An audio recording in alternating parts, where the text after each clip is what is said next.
నమస్కారం సార్, ఇక్కడ వచ్చిన వాళ్ళందరికీ. నా పేరు శోభ. నేను తల్లుల సంఘం హైదరాబాద్ కో కన్వీనర్. నేను ఈ మధ్యనే ఎదుర్కొన్నా.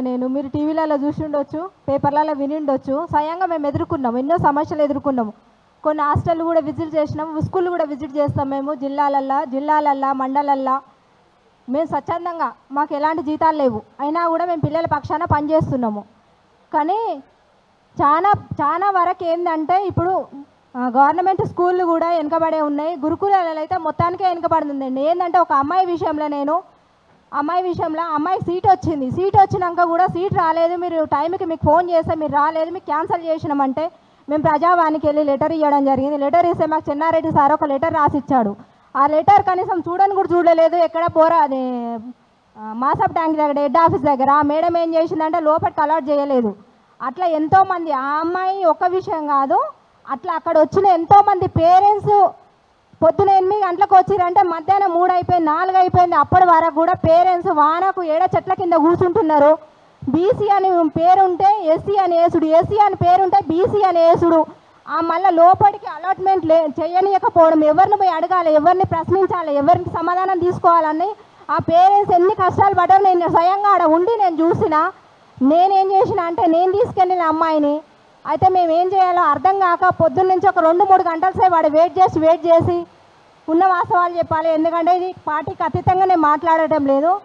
ఆర్ఎస్ ప్రవీణ్ కుమార్ సార్ ఒక 7 సంవత్సరాల కింద పరిచయం. నాకు ఏదో నంబర్ ఉండే, ఆ నంబర్ కాల్ చేసి, సార్ ఇక్కడ నేను సార్తో మాట్లాడలేదు, వాళ్ళ కొలిక్ వాళ్ళకి కాల్ చేసి పరిస్థితి ఇక్కడ ఇట్లా ఉన్నది మరి అంటే ఇప్పుడు నేను లేనమ్మా దానికి అని అతను కూడా చేతులు ఎత్తేయడం జరిగింది. మేము ఇక్కడ ధర్నా చేయడం అన్నా జరుగుతుంది, మేము మదర్స్ కమిటీ నుంచి వచ్చినాం, ధర్నా చేయడం అన్నా జరుగుతుంది.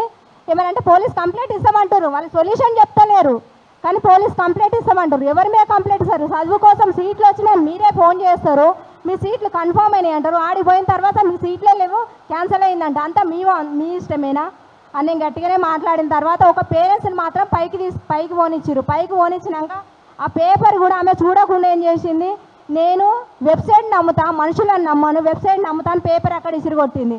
ఆ తర్వాత నేను ఇక్కడ నేరేళ్ళ శారద దగ్గర కూడా వెళ్ళి లెటర్ కూడా ఇవ్వడం జరిగింది.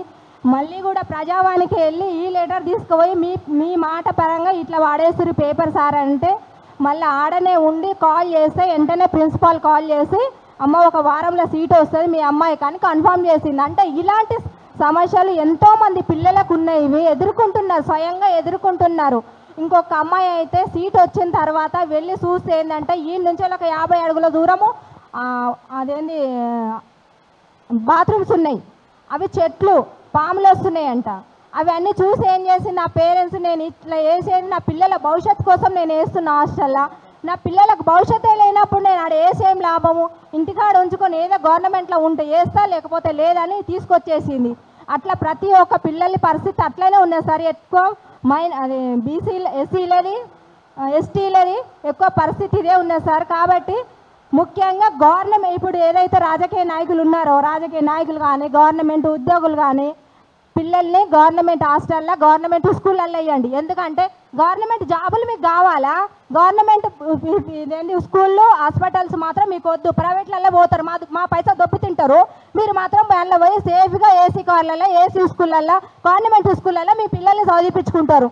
మేము మాత్రము పడిగాపులు కాపుకుంటా వానకు నానుకుంటా ఎండకు ఎండుకుంటా చలికి తడుచుకుంటా మా పిల్లలు చస్తారా బతుకుతారా అన్నది కూడా బాధ్యత లేకుండా, అది కనీసము గ్యారంటీ లేకుండా మా పిల్లల్ని స్కూల్లో వేసి పాడు చేసుకోవడం లేదు.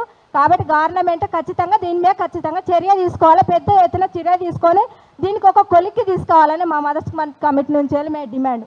Thank you sir.